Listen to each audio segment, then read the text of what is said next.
যারা 5 ওয়াক্ত নামাজ আদায় করবে আল্লাহ পাক তাকে 5টা জিনিস দ্বারা সম্মান দান করবে। সুবহানাল্লাহ বলবেন না? কত? 5 ওয়াক্ত যারা নামাজ আদায় করবে রব্বুল আলামিন তাকে 5টা জিনিস দান করবে। 1 নাম্বার, সুবহানাল্লাহ বলবেন না? 1 নাম্বার, ইয়ারফাউ আনহু দিকাল আইশ ওয়া আযাবাল কবর। ও পৃথিবীর মুসলমান শোনেন, যারা 5 ওয়াক্ত নামাজ আদায় করবে 1 নাম্বার রেজাল্ট, আল্লাহ তার কোনোদিন রিজিকের ভিতরে অভাব রাখবেন না। 2 নাম্বার, দিকাল আইশ ওয়া আযাবাল কবর, কবরের আযাব মাফ করে দেবেন। জোরে বলেন সুবহানাল্লাহ। 3 নাম্বার, ইউতিহিল্লাহু কিতাবাহু বিয়ামিনিহি, আল্লাহ তাআলা ডান হাতে আমলনামা দান করবেন। সুবহানাল্লাহ পড়বেন না? 4 নাম্বার, ওয়া ইয়ামুররু আলা সিরাতি কাল বারক, বিদ্যুৎ গতি, এই যে বারক মানে বিদ্যুৎ, বিদ্যুৎ গতির থেকেও বেশি গতি দিয়া কিয়ামতের ময়দানে চুলের থেকে পাতলা এই পুলসিরা সেদিনকার পার হয়ে যাবে।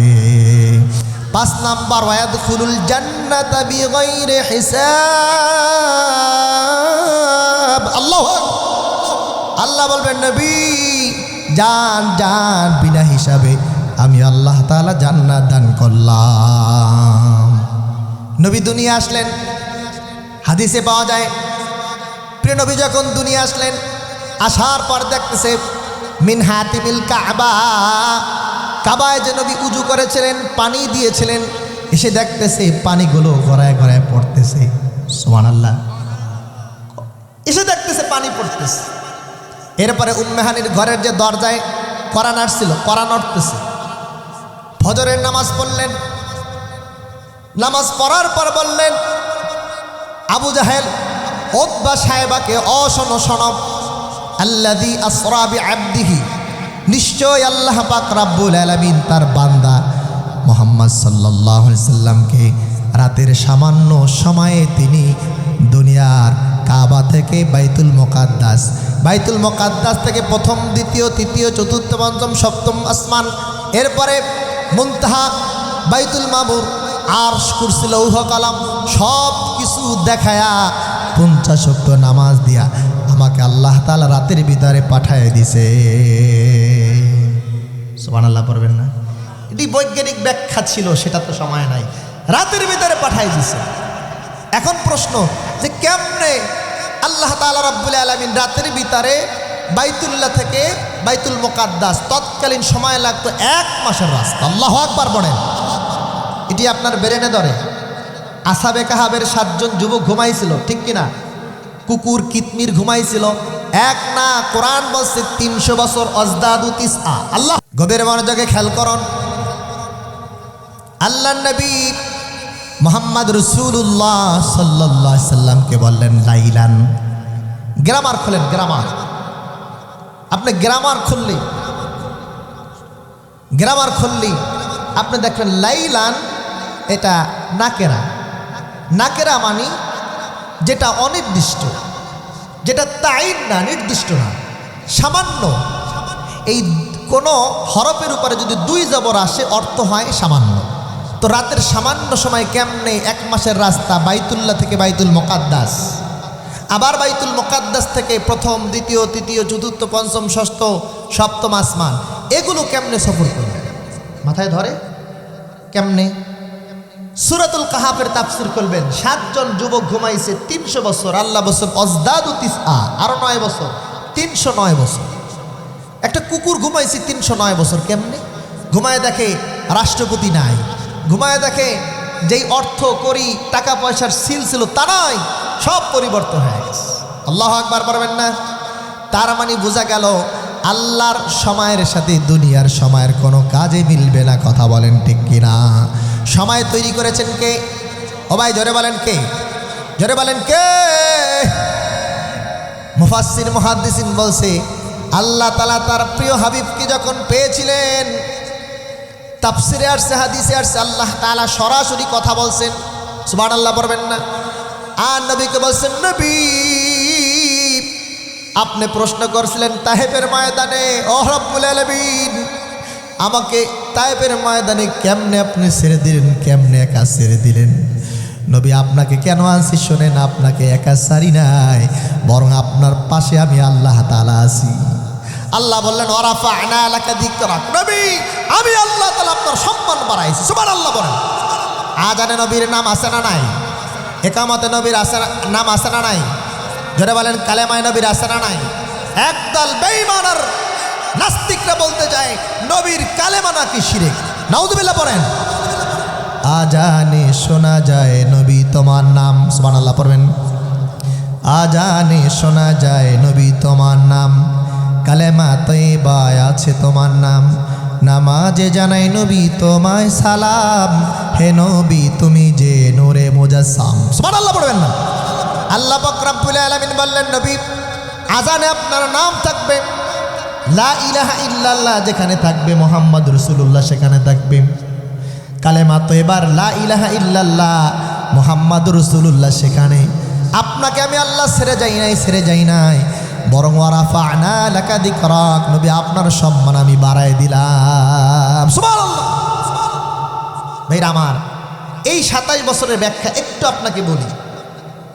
আল্লাহ পাক যখন তার হাবিবকে নিছেন, দুনিয়ার চলন্ত কাটাকে আল্লাহ উঠাই নিছেন। যেই ব্যক্তি খাবার খেতে ছিলেন আল্লাহ বলছেন দাঁড়া, দুনিয়ার সময় স্টপ। কোনো জিনিস যদি আপনি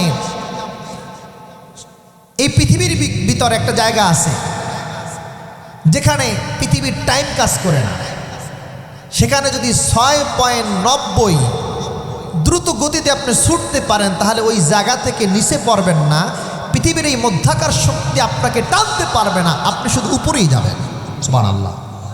তো সেখানে নবী কত কিছু পারে দিয়ে, আগুন পাহাড় পর্বত সব কিছু পারে দিয়ে, প্রথম আসমান থেকে দ্বিতীয় আসমানের দূরত্ব 500 বছরের রাস্তা। সুবহানাল্লাহ পড়বেন না? ব্ল্যাক হোল, মিল্কিও যা কিছু আছে সব কিছু পারে দিয়ে নবী আল্লাহ তাআলার সাথে দিদার করছেন।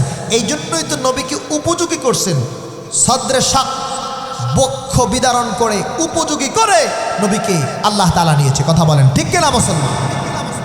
ভাইরা আমার, মিরাজ থেকে আসার পরে বললেন শোনো আবু জাহেল, আবুল হাব শোনো, রাতের সামান্য সময়ে আল্লাহ পাক রব্বুল আলামিন আমাকে এই বাইতুল্লাহ থেকে বাইতুল মুকাদ্দাস, এরপরে দুনিয়া থেকে প্রথম দ্বিতীয় চতুর্থ পঞ্চম ষষ্ঠ সপ্তম আসমান, সিদরাতুল মুনতাহা, বাইতুল মা'মুর, আরশ, কুরসি, লৌহ কলম, সরিহুল আকলাম যা কিছু আছে রব্বুল আলামিন আমাকে দেখায় রাতের সামান্য সময় পাঠায় দিছে। সুবহানাল্লাহ। আবু জাহেল তারা তো পাগল হয়ে গেছে, পাইছি এবার মুহাম্মদ সাল্লাল্লাহু আলাইহি সাল্লামকে আটকাবো। আবু জাহেল উতবা সাহেব আবু বকর রাদিয়াল্লাহু তাআলার কাছে চলে গেলেন। আবু বকর শোনো, তোমার দোস্ত মুহাম্মদ সাল্লাল্লাহু আলাইহি সাল্লাম কি বলছে? কি বলছে? সে বলছে রাতের সামান্য সময়ে যেখানে 1 মাসের রাস্তা বাইতুল্লাহ থেকে বাইতুল মুকাদ্দাস, শুধু সেখানেই না উপরেও নাকি ভ্রমণ করে দুনিয়া আসছে। বলছে তুমি বিশ্বাস করো? বলছে 100%। আল্লাহু আকবার বলবেন না? আমার নবী যদি তার জবান মোবারকে কথা বলে আমি প্রথম বিশ্বাস করলাম আমার নবী মেরাজ করেছেন, নবীর দিদার হয়েছে। আমার নবীর মেরাজ স্বীকার করে আবু বকর সিদ্দিক উপাধি পেয়ে গেলেন। সুবহানাল্লাহ বলেন। আবু বকর রাদিয়াল্লাহু তাআলা দৌড়াতে লাগলেন, বেঈমান আর কাফেররা আমার নবীকে ছাড়বেন না, অপমান করবেন, লাঞ্ছিত করবেন। নবীর পাশে দাঁড়ালেন। দাঁড়াবার পর আবু জাহেল উতবা সাহেবা বললেন শোনো, আগে জানতাম তুমি পাগল, এখন দেখি পুরা পাগল। নাউজুবিল্লাহ পড়বেন না? ও মুহাম্মদ সাল্লাল্লাহু আলাইহি সাল্লাম, আপনি যদি বাইতুল মুকাদ্দাসে সফর করেন, উপরেরটাই বাদ দেন, বলেন তো বাইতুল মুকাদ্দাসে কয়টা দরজা কয়টা জানালা একটু বলেন তো। কয়টা দরজা পারবেন? আপনাদের এই মসজিদের নাম বাইতুল আমান।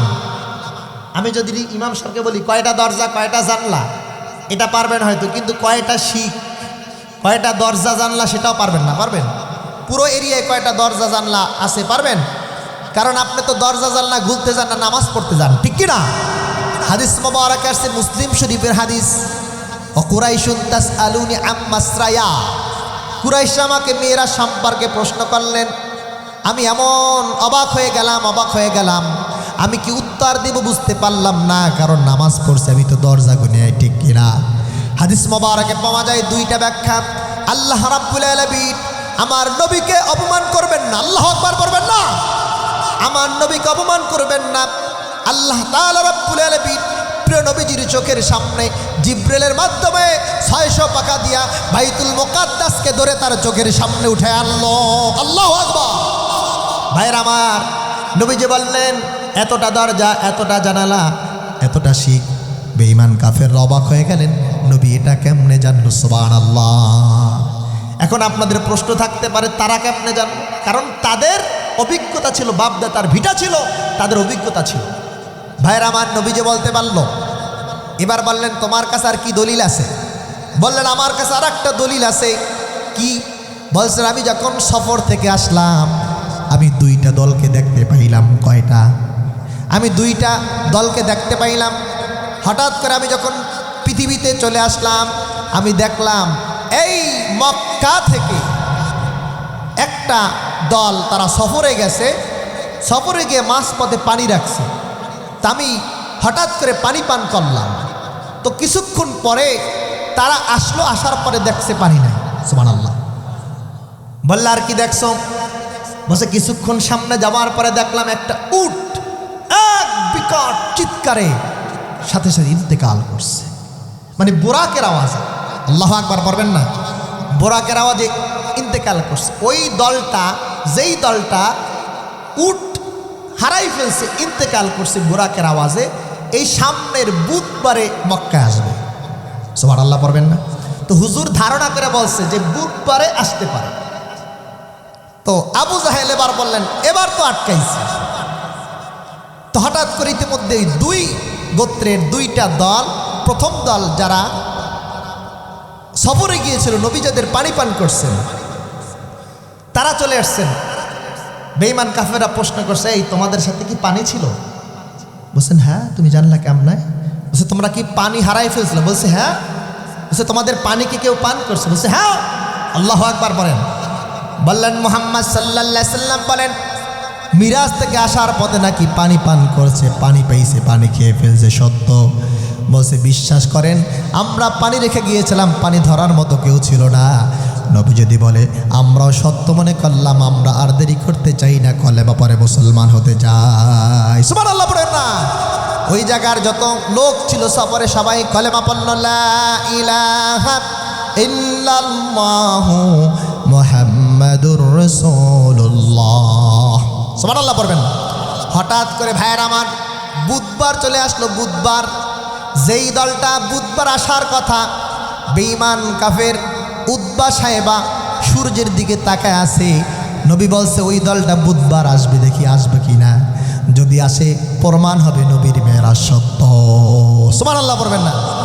মুফাসসির লেখছেন, মুহাদ্দিসিন কিরাম লেখছেন বুধবার তারা সূর্যের দিকে তাকায় আছে। ভাইরা আমার, ইবনে কাসির রাহমাতুল্লাহ আলাইহি আল বিদায়া ওয়ান নিহায়া খুলছে, লিখে দেখবেন, চোখের পানি ধরে রাখতে পারবেন না। ওই বেঈমান আর কাফেররা সূর্যের দিকে তাকায় থাকলো। সূর্য যদি ডুবে যায় আজকে মুহাম্মদ সাল্লাল্লাহু আলাইহি সাল্লামকে ধরে ফেলব। সূর্য রক্তিম বর্ণ হয়ে গেল, কিছুক্ষণ পরে ডোবার মতো অবস্থান হয়ে গেল। আসরের রক্ত শেষ হয়ে মাগরিবের রক্ত শুরু হয়ে গেল। সূর্য বিলীন হয়ে যাবে। আপনার আমার নবী দেখে বললেন আল্লাহ, তোমার নবী জবান থেকে বলছে আগামী বুধবার আসবে। আল্লাহু আকবার পড়বেন না? ও মালিক, ও আল্লাহ, আগামী বুধবার আসবে। আল্লাহ, বুধবার হয়ে গেল, সূর্য ডোবা শুরু করল। আল্লাহ, আমি যদি এটা প্রমাণ না করতে পারি আজকে তোমার নবী মিথ্যাবাদী হয়ে যাবে, মক্কায় তোমার মিরাজকে মিথ্যা প্রতিপন্ন করবে। ভাইয়ের আমার, কিছুক্ষণ পরে দেখা গেল সূর্য যেখানে রং হয়ে গেল, ডোবার মতো অবস্থান চলে গেল। ওই ডোবার মতো অবস্থানে রঙে কতক্ষণ বসে রাখলো? আল্লাহু আকবার বলে। সূর্য ডোবে না, সূর্য ডোবে না। অনেক দূর থেকে দেখা যায় যেই গোত্রটা সফরে গিয়েছিল ওই গোত্রটা আটা শুরু করলো। আস্তে আস্তে যখন সামনে আসলো, আসার পরে শুনলো মুহাম্মদ সাল্লাল্লাহু আলাইহি সাল্লাম এরকম কথা বলছে। মারহাবা বলবেন না? ভাইরা আমার, নবী যখন দেখলেন গোত্র এসে গেছে, হাদিস এসে সিরাতের কিতাবে আসছে, সাথে সাথে সূর্য বিলীন হয়ে গেছে। নারে তাকবীর! মুফাসসির বলছেন নবীর জন্য কয়েকবার সূর্যকে আটকে দেওয়া হয়েছিল। শেষ করে দিচ্ছি, আপনি জানেন আলী রাদিয়াল্লাহু তাআলা নামাজ পড়তে পারে নাই, জানেন না? এক যুদ্ধে নবীজি ঘুমিয়ে পড়েছেন হাঁটু মোবারক, নবী ঘুমিয়ে পড়ছেন। এখন আসরের সময় চলে গেল, কি আসরের বক্ত চলে গেল। ভাইয়ের আমার, চোখের পানি ছেড়ে কাঁদেন। নবীকে ঘুম ভাঙাবেন কিনা চেষ্টা করলেন, যে নবীকে খুশি করা এটাও আল্লাহর দায়িত্ব, নবী পাইলে আল্লাহ পাবে। এখন কি আমি নামাজ পড়ার জন্য হুজুরকে আমি কি ঘুম ভাঙাবো? আমিও নামাজ পড়তে পারছি না, কি করব? বলছেন যা আমার নবী ঘুমা, সুবহানাল্লাহ পড়বেন না। নবী ঘুমায় পড়লেন, এক ফোঁটা চোখের পানি প্রিয় নবীজির চেহারা মোবারকের উপরে পড়ল। নবীজি যখন হযরত আলী রাদিয়াল্লাহু তাআলার হাঁটু মোবারকে ঘুমাচ্ছিলেন, এক ফোঁটা পানি যখন পড়লেন, হুজুর ঘুম থেকে জাগলেন। জাগার পরে বললেন কেন কাঁদো? বলছেন হাবিবুল্লাহ, নামাজ পড়তে পারি না, এই জন্য কাঁদি, এই জন্য কাঁদি। ভাইরা আমার নবী আল্লাহ তাআলার কাছে বললেন, আল্লাহ এ হাত যদি আসমানে ওঠে চন্দ্র দ্বিখণ্ডিত হয়ে যায়, এ হাত যদি জমিনে পড়ে পাথর শাক্কাল হাজার পাথর ফেটে যায়।